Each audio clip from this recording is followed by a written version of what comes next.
श्री गुरु सत्ताई नमः। सभी को प्रणाम। युग निर्माण सत्संकल्प का नवा सूत्र है, अनीति से प्राप्त सफलता की अपेक्षा नीति पर चलते हुए असफलता को शिरोधार्य करेंगे। आइए सुनते हैं परम पूज्य गुरुदेव क्या लिखते हैं। लोगों की दृष्टि में सफलता का ही मूल्य है। जो सफल हो गया उसी की प्रशंसा की जाती है।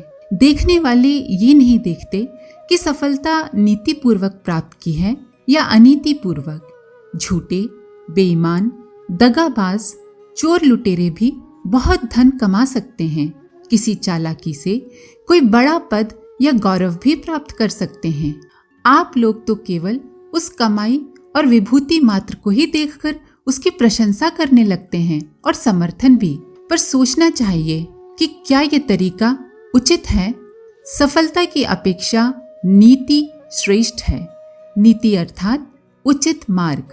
यदि नीति पर चलते हुए परिस्थितिवश असफलता मिली है तो वह भी कम गौरव की बात नहीं है, क्योंकि नीति पर अर्थात सही मार्ग पर चलना बहुत पराक्रम का काम है। मानसिक रूप से दुर्बल व्यक्ति तो गलत रास्ते पर चलकर सफलता पाने में नहीं हिचकिचाते। मानसिक रूप से दुर्बल व्यक्ति तो नीतिपूर्ण मार्ग पर चल ही नहीं सकता।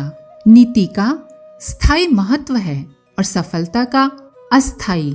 सफलता न मिलने से भौतिक जीवन के उत्कर्ष में थोड़ी असुविधा रह सकती है, पर नीति त्याग देने पर तो लोक, परलोक, आत्मसंतोष, चरित्र, धर्म, कर्तव्य और लोकहित सभी कुछ नष्ट हो जाता है। ईसा मसीह ने सूली पर चढ़कर पराजय स्वीकार की, पर नीति का परित्याग नहीं किया। शिवाजी, राणा प्रताप, बंदा वैरागी, गुरु गोविंद सिंह, लक्ष्मीबाई, सुभाष चंद्र बोस आदि को पराजय का ही मुंह देखना पड़ा, पर उनकी वो पराजय भी विजय से अधिक महत्वपूर्ण थी। धर्म और सदाचार पर दृढ़ रहने वाले सफलता में नहीं, कर्तव्य पालन में प्रसन्नता अनुभव करते हैं और इसी दृढ़ता को स्थिर रख सकने को एक बड़ी भारी सफलता मानते हैं। अनीति और असफलता में से यदि एक को चुनना पड़े तो असफलता को ही पसंद करना चाहिए, अनीति को नहीं। जल्दी सफलता प्राप्त करने के लोभ में अनीति के मार्ग पर चल पड़ना ऐसी बड़ी भूल है जिसके लिए सदा पश्चाताप करना पड़ेगा। वास्तव में नीति मार्ग छोड़कर किसी मानवोचित सदुद्देश्य की पूर्ति की ही नहीं जा सकती। मनुष्यता खोकर पाई सफलता कम से कम मनुष्य कहलाने में गौरव अनुभव करने वाले के लिए प्रसन्नता की बात हो ही नहीं सकती। यदि कोई व्यक्ति ऊपर से नीचे जल्दी पहुंचने की उतावली में सीधा कूदकर हाथ पैर तोड़ ले तो कोई उसे जल्दी पहुंचने में सफल हुआ नहीं कहना चाहेगा। इससे तो थोड़ी देर में ही पहुंचना अच्छा है। मानवोचित नैतिक स्तर गंवाकर किसी एक विषय में सफलता की लालसा उपरोक्त प्रसंग जैसी विडंबना ही है। हर विचारशील को इससे सावधान रहकर नीति मार्ग को अपनाए रहकर मनुष्यता के अनुरूप वास्तविक सफलता अर्जित करने का प्रयास करना चाहिए।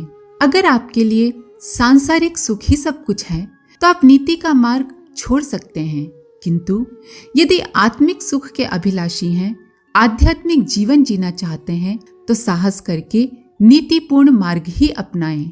पौधे की जड़ में पानी मिलता जाएगा तो वो बढ़ता ही चलेगा। अनीति का पोषण होता रहा तो वह दिन दूनी रात चौगनी बढ़ती रहेगी। अन्याय युक्त आचरण करने वालों को प्रोत्साहन उनसे मिलता है जो ये अनीतिपूर्ण व्यवहार सहन करते हैं। उत्पीड़ित चुपचाप सब कुछ सह लेता है, ये समझकर अत्याचारी की हिम्मत दूनी चौगनी हो जाती है और वो अपना मार्ग निष्कंटक समझकर और भी अधिक उत्साह से अनाचरण करने पर उतारू हो जाता है। अन्याय सहना अपने जैसे अन्य असंख्य को उसी तरह का उत्पीड़न सहने के लिए परिस्थितियां पैदा करना है। अनीति सहना प्रत्यक्षतः आतताई को प्रोत्साहन देना है। दूसरों को अनीति से पीड़ित होते देखकर कितने ही लोग सोचते हैं कि जिस पर बीत रही है उसे ही भुगतने दो, हम क्यों व्यर्थ का झंझट मोल लें। एक सताया जाता रहता है और पड़ोसी चुपचाप देखता रहता है। दुष्ट लोग हमें भी न सताने लगे, ये सोचकर वो आंखें फेर लेता है और उदंडों को उदंडता बरतने रहने का निर्बाध अवसर मिलता रहता है।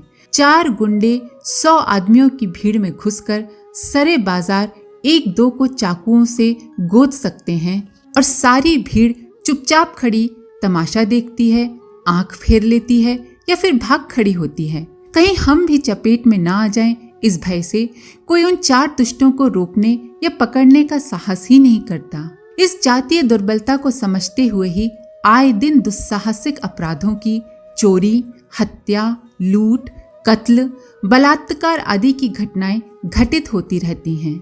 जानकार, संबंधित और जिन्हें सब कुछ मालूम है वे गवाही तक नहीं देने जाते और आतंकवादी अदालतों से छूट जाते हैं और दूने चौगने जोश से फिर जनसाधारण को आतंकित करते हैं। एक एक करके विशाल जनसमूह थोड़े से उदंडों द्वारा सताया जाता रहता है और लोग भयभीत, आतंकित, पीड़ित रहते हैं पर कुछ कर नहीं पाते, मन ही मन कुड़कुड़ाते रहते हैं।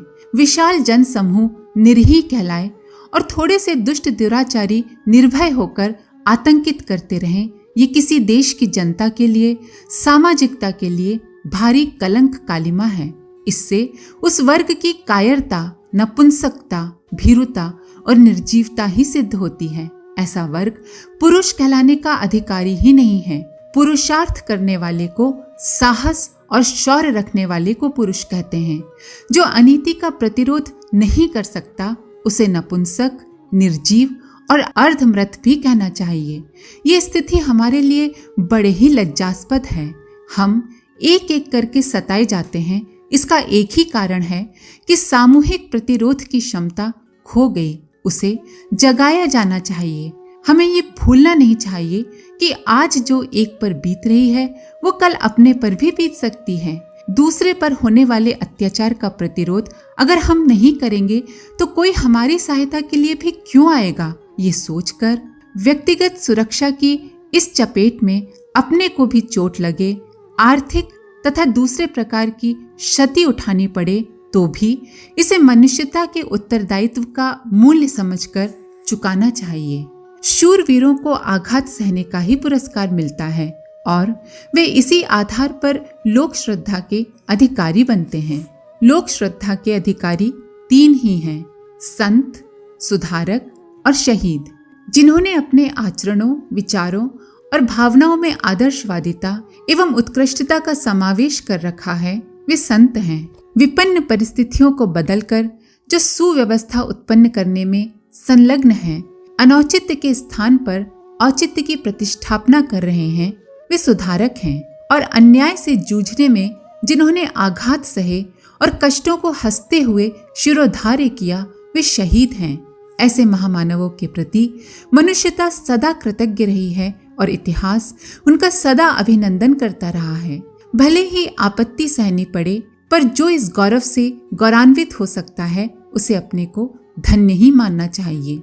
अनीति का सामूहिक प्रतिरोध करने की प्रवृत्ति हमें जनमानस में जागृत करनी चाहिए और जिन्होंने इस संदर्भ में कुछ कष्ट सहा हो, शौर्य दिखाया हो, त्याग किया हो, उनका भाव भरा सार्वजनिक अभिनंदन किया जाना चाहिए ताकि वैसा प्रोत्साहन दूसरों को भी मिले और जन जीवन में अनीति से लड़ने की उमंग उठ पड़े। हमें कई बार ऐसी बातें मानने और ऐसा काम करने के लिए विवश किया जाता है जिन्हें स्वीकार करने को हमारी आत्मा नहीं कहती है, फिर भी हम दबाव में आ जाते हैं और मना नहीं कर पाते।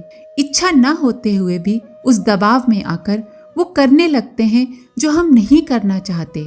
ऐसे दबावों में मित्रों या बुजुर्गों का निर्देश इतने आग्रहपूर्वक हमारे सामने आता है कि गुण दोष का ध्यान रखने वाला असमंजस में पड़ जाता है। क्या करें, क्या ना करें, कुछ सूझ ही नहीं पड़ता। कमजोर प्रकृति के मनुष्य प्रायः ऐसे अवसरों पर ना नहीं कह पाते और इच्छा ना रहते हुए भी वैसा करने लगते हैं। होना ये चाहिए कि इस बुरी स्थिति में साहस पूर्वक इनकार कर देना चाहिए।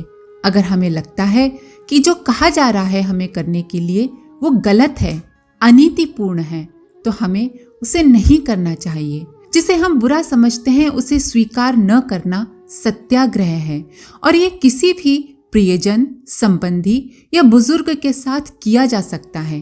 इसमें अनुचित या अधर्म रत्ती भर नहीं है। इतिहास में ऐसे उदाहरण पग पग पर भरे पड़े हैं। प्रहलाद, भरत, विभीषण, बलि आदि की अवज्ञा प्रख्यात है। अर्जुन को गुरुजनों से लड़ना पड़ा था। मीरा ने पति का कहना नहीं माना था। मोहग्रस्त अभिभावक अपने बच्चों को अनेक प्रकार के कुकृत्य करने के लिए विवश करते हैं। बेईमानी का धंधा करने वाले बुजुर्ग अपने बच्चों से भी वही कराते हैं। अपनी मूर्खता और रूढ़िवादिता की रीति नीति अपनाने के लिए दबाते हैं, विवश करते हैं, और जब बच्चे नहीं मानते तो नाराज होते हैं, अवज्ञा का आरोप लगाते हैं। ऐसी दशा में हमें किम कर्तव्य विमूढ़ होने की जरूरत नहीं है। हमें ऐसा बिल्कुल भी नहीं सोचना चाहिए कि अगर हम उनका ये गलत आदेश नहीं मानेंगे तो इसमें कोई हानि है। आदर्श सिर्फ यही रहना चाहिए कि केवल औचित्य को, विवेक को, धर्म को स्वीकार किया जाए, चाहे वो किसी के भी पक्ष में जाता हो। अनौचित्य को हर हालत में अस्वीकार किया जाए, चाहे किसी ने भी उसके लिए कितना ही दबाव क्यों न डाला हो। आज की सामाजिक कुरीतियों के अंधानुकरण में पुरानी पीढ़ी ही सबसे आगे है। बच्चों का जल्दी विवाह कर उन्हें स्वास्थ्य तथा शिक्षा से वंचित करना उनका मिथ्या मोह मात्र है। नम्रता पूर्वक ऐसे अवसरों पर अपनी हठ, असहमति व्यक्त की जा सकती है। दृढ़ता पूर्वक स्पष्ट शब्दों में ये कह दिया जाए कि हमें किसी भी शर्त पर खर्चीला विवाह स्वीकार नहीं। जब करना होगा तो बिना दहेज, जेवर तथा बिना धूमधाम का विवाह करेंगे। देखने भर में ये अवज्ञा है, पर वस्तुतः इसमें हर किसी का केवल हित साधन ही सन्निहित है। इसलिए बुरा लगने पर भी कड़वी दवा की तरह ये अवज्ञा सबके लिए हितकारी है। अतएव उसे किसी भी प्रकार अनुचित अथवा अधर्म नहीं कहा जा सकता। दोस्ती के नाम पर लोग सिगरेट, शराब, जुआ, सिनेमा आदि के कुमार्ग पर घसीटना चाहते हैं। ऐसे अवसरों पर भी अपनी असहमति को स्पष्ट और कड़े शब्दों में व्यक्त कर देना चाहिए। दोस्ती का मतलब होता है मित्र को कुमार्ग से छुड़ाना, पथ भ्रष्ट करने के लिए घसीट ले जाना नहीं होता दोस्ती का मतलब। इसी प्रकार कर्ज मांगने वाले, भीख के लिए अड़ने वाले, स्वार्थ के लिए अनुचित कृत्य कराने के लिए दबाव देने वाले, अनीति का विरोध न करके चुप रहने का आग्रह करने वाले लोग आए दिन सामने आते रहते हैं और चतुरता पूर्वक अपने तर्क तथा प्रतिभा का ऐसा उपयोग करते हैं कि हम न चाहते हुए भी उनके प्रभाव में आकर वैसा ही करने को विवश हो जाते हैं। ऐसे अवसरों पर हमारा साहस इतना प्रखर होना चाहिए कि नम्र किंतु स्पष्ट शब्दों में हम इनकार कर सकें। इनकार, असहयोग, विरोध और संघर्ष, इन 4 शस्त्रों से हम अनीति और अविवेक का सामना कर सकते हैं। सत्य और न्याय के लिए इन शस्त्रों का प्रयोग हमें साहसी शूरवीर योद्धा की तरह करते भी रहना चाहिए। आइए एक छोटी सी कथा सुनकर समाप्त करते हैं। अकबर ने राणा प्रताप को संदेश भेजा कि यदि आप हमसे शत्रुता छोड़ दें और संधि कर लें तो आपको जंगल जंगल नहीं भटकना पड़ेगा। आप जो भी राज्य चाहेंगे हम दे सकते हैं। अकबर के प्रलोभन को ठुकराते हुए महाराणा प्रताप ने लिखा, अपने धर्म और अपनी संस्कृति की रक्षा के लिए जंगल जंगल भटकना तो क्या, अगर मुझे प्राण भी देना पड़े तो स्वीकार है, पर किसी प्रलोभन के आगे झुकना स्वीकार नहीं। आज के लिए इतना ही। आप सभी का धन्यवाद। ओम शांति।